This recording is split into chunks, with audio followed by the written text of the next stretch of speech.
嘿，大家伙儿早喽！5月4号星期六，我的第4个训练日，看太阳。这是大阪上本町那个大坡，看这个21世纪小新的 logo， 租房的广告。今天咱们回评论，准备了好多呀。我得先趁着开头跟大家这几天都得预告一下，我5月8号开始去欧洲旅行，22号回来，会持续更新，但是呢，时间和频次不能很稳定，因为第一是有时差，第二是呢，能带走的电脑不够快，第三是肯定是先以旅行优先。所以大家多多包涵。开头先跟大家说这个，昨天就没训练，昨天在大阪城早晨拍了拍那双鞋的画面，有一位小伙伴还约，但我没看见，说昨天。但是昨天我在大阪城那个烘焙店吃了早饭，待到了差不多9点多，但是我们是坐在后门那儿的户外。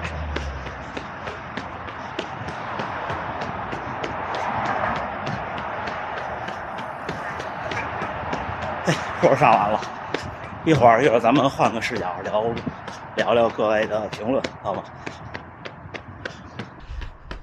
今天跑一条之前从来没跑过的路，现在在一路向东，然后到前边看能不能跑到大阪马拉松最后那条南向北的路上，然后咱们再左转。看这谁家小狗，主人在里边便利店里买东西呢，得拴这儿了。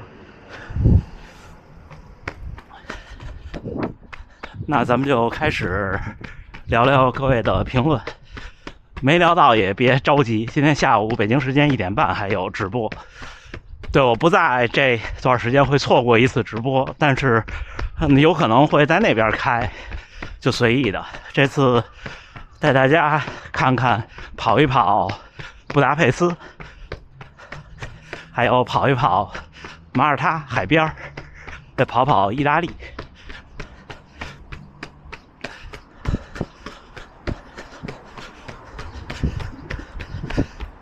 刚才你们看见这件背心儿，有好多小伙伴问，这背心儿可能您是刚开始跑步2-3年，这是很多年前 Nike 的竞速款。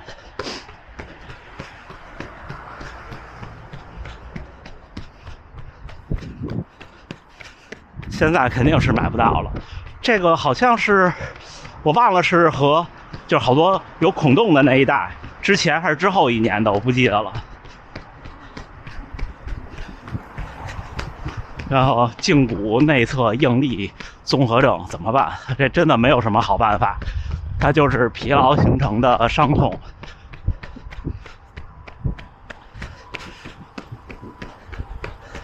我之前也有过，就减一点强度接着跑，跑就消失了。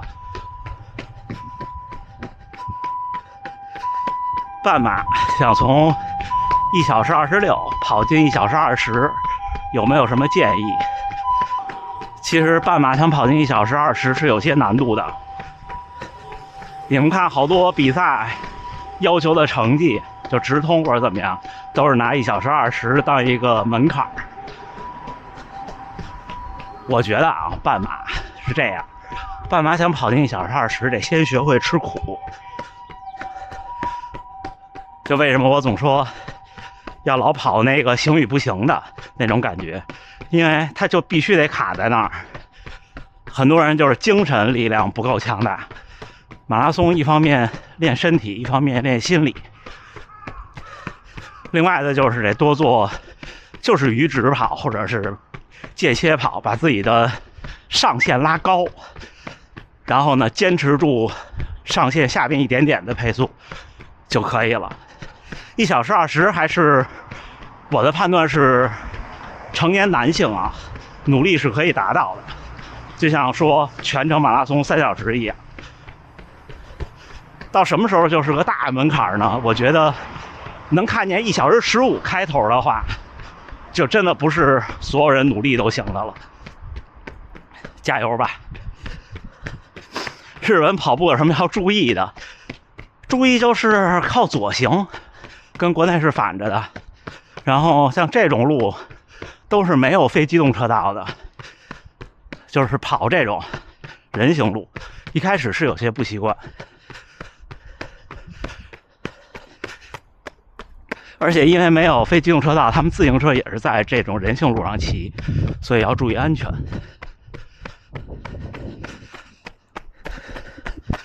我的作息想参考一下，我作息不好参考的，因为我没有其他的额外的事儿。我差不多7点半我就躺下睡觉了，这您肯定做不到。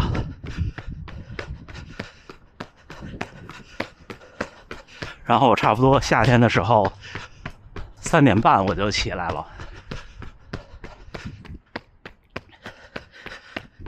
看我直播说1.70米的身高跑马拉松，控制在55公斤最好，是不是有点低？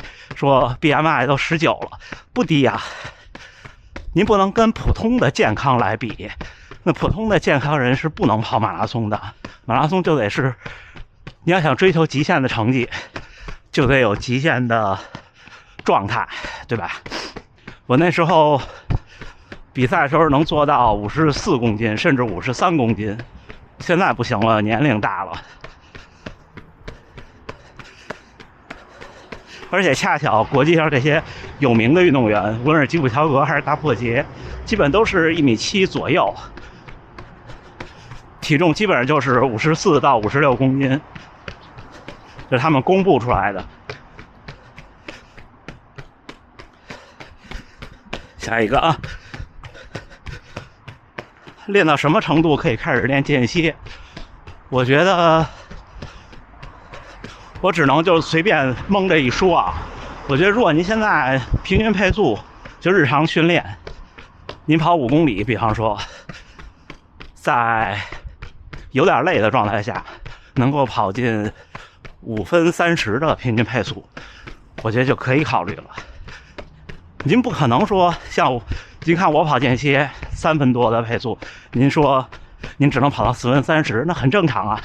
基本上就是您5公里的最好成绩能快15秒到20秒就很厉害了，真心话。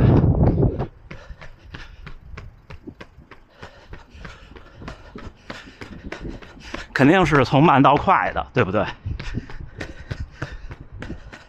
还有小伙伴说，我那天说，长距离不能太慢，说了好多名词儿，什么叫什么什么人的跑步方法，还有各个配速区间，说 E 呀、M 什么的。我回的是，包括我真的说啊，我不装，就是第一，就像什么您说的 E、M 这些。我完全不懂是什么意思，我是参加了我们跑团才知道阈值是叫做 T， 当然我知道那是什么词儿，但是我原来从来不关心这个，包括心率区间我也完全不关心，因为我的逻辑是关心这个呢没有什么用，真的没有什么用。科学训练就好像有人跟您说带引号的科学减肥，这个是什么意思呢？就是我老说，你说这些减肥博主天天说减肥得吃这个，减肥得吃那个，但是归根结底应该是减肥得不吃什么，对不对？同意吧？跑步也一样。您说我想跑马拉松，无论是我想破3还是我想破4，它都是42公里，您都得这么跑。那您是 E 是 T 是 M 重要吗？不重要。而且我到现在我也坚信，就普通人训练只要跑就可以了。就是您每个月的400公里是什么东西组成的，真的没有您想的那么重要。我说长距离不要太慢的原因是，因为太慢其实用处不大，不管是长距离还是短距离，我觉得太慢用处都不大，除非就是您现在是在赛季结束之后，下一个训练阶段开始之前，或者说您的月跑量足够大。你运动员为什么轻松跑的占比高啊？是因为他月跑量足够大。真的啊，真心话。也可能是我的知识限制了我的理解。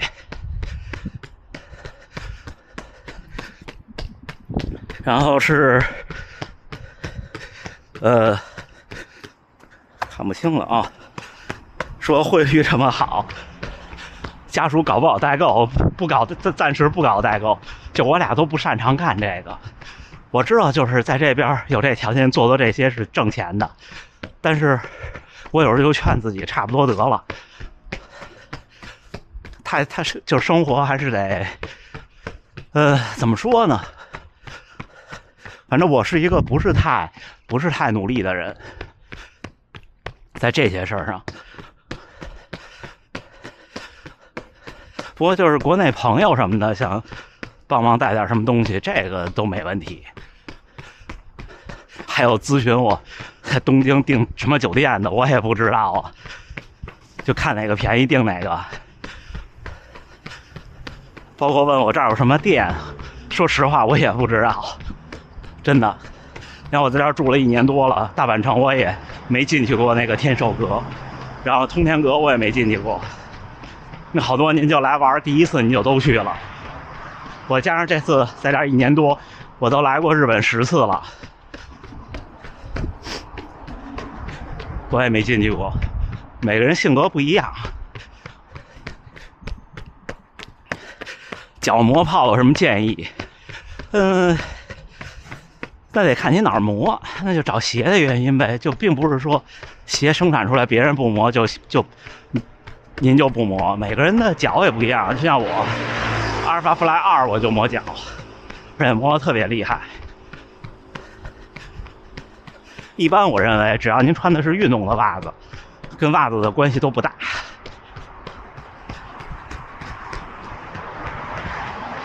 然后那天拍用全景相机，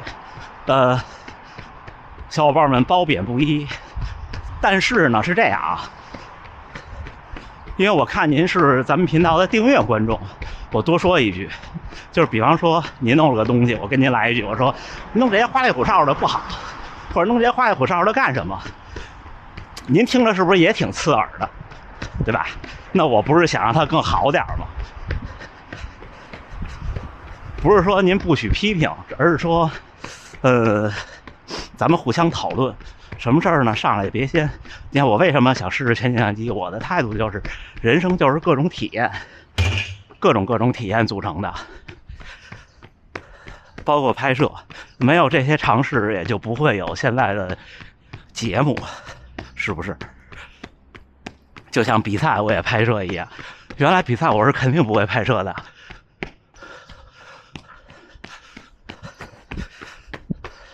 后来我说试试吧，也能拍，也没有太影响，对不对？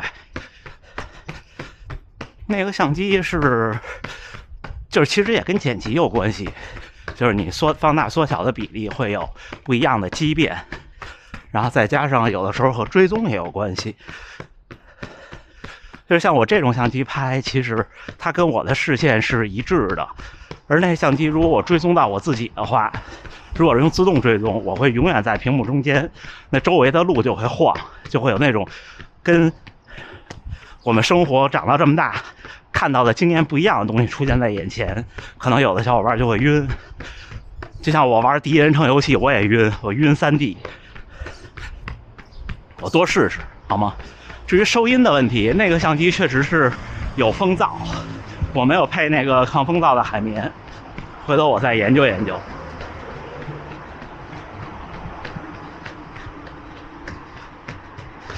有小伙伴说，如果想记录跑步，从 Go3 和 X4 里推荐一个。我觉得如果您都是白天跑步的话 ，Go3 是很好的，但是它跟 X4，我觉得倒不是说成像上有多差，差多少，差不太多。主要是电。Go3 你不带电池仓拍不了多久，带电池仓的话还不如带 X4。就是这么一个定位。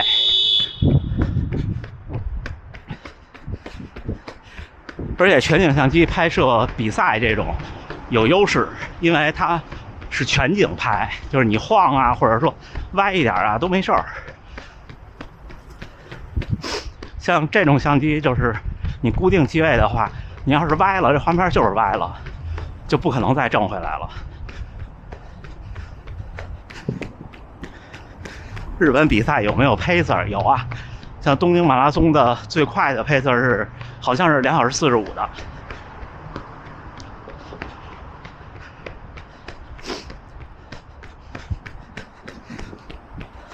最后一个问跑步身高多少合适？我觉得啊，太高了不合适。就是马拉松来说，太高了可能身体条件不是最好的。但是对于普通人来说，其实都无所谓。咱们不差最后那5%，不跟那5%去竞争，而且你也竞争不了，因为大多数普通人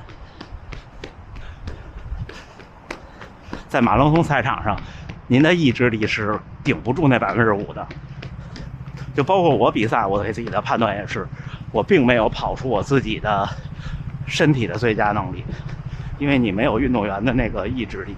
为什么没有呢？是因为你没有吃那么多训练的苦。就我这个差远了，真的。你只有训练中吃苦，你才觉得赛场上不那么苦，你才能把自己拼出来。所以普通爱好者真的就多跑就是了，好吗？我总说多跑真的没错。所有听我多跑，后来又跟我分享自己的进步的，最后都成功了。您现在每个月跑200公里，实现不了目标，您继续这么跑，不能说永远实现不了，可能能实现，但是可能性会很低。所以加油吧，小伙伴们啊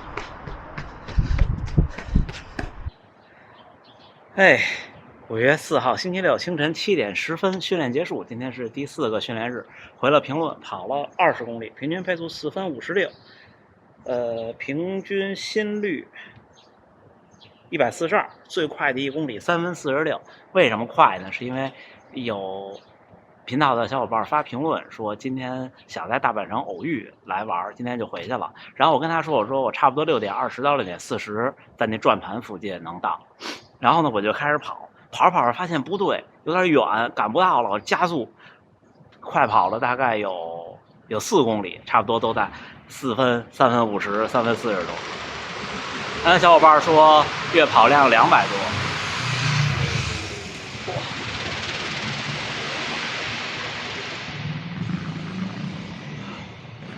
月跑量200多，然后去年跑了3小时28，跑步第3年，比我小3岁好像。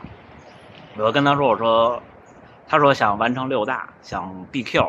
我说现在这个年龄段 BQ 虽然是3小时05，但是估计得2小时55。所以我说一个月怎么着得350。其实就是这样，你看他跑了3年，一个月跑200多就328。我跑了3年的时候才4小时多，他勉强进4，对。但是那时候其实我跑量少，我一个月可能才180，那个时候就是跑普通人成绩就是跟跑量正相关，没有什么秘诀，你能跑多也是有本事。他就说，平常训练跑不快，然后呢就跑不远，因为时间在那儿摆着嘛。其实很多小伙伴都是这问题，包括我。你看我现在7点12，我回去就要赶紧收拾啊，准备开工了。虽然现在是休息日，但我老有事儿。哦，对了，最后啊，去欧洲的时候的视频，因为有时差，就差不多有几个小时，估计就是北京可能中午，那边刚早晨。然后也就是说呢，我不太可能说拍完以后回家处理视频，上传完了再出去，肯定白天优先在外边玩一玩，跟家属转一转，然后晚上再处理，可能就会，比方说今天发布昨天拍的，或者今天晚上发布今天早上拍的，好吗？大家多多包涵，多多包涵。那就这么着，最后还是祝大家能努力生活，健康平安，我们一起加油干，迎接夏训。咱们今天下午直播间见。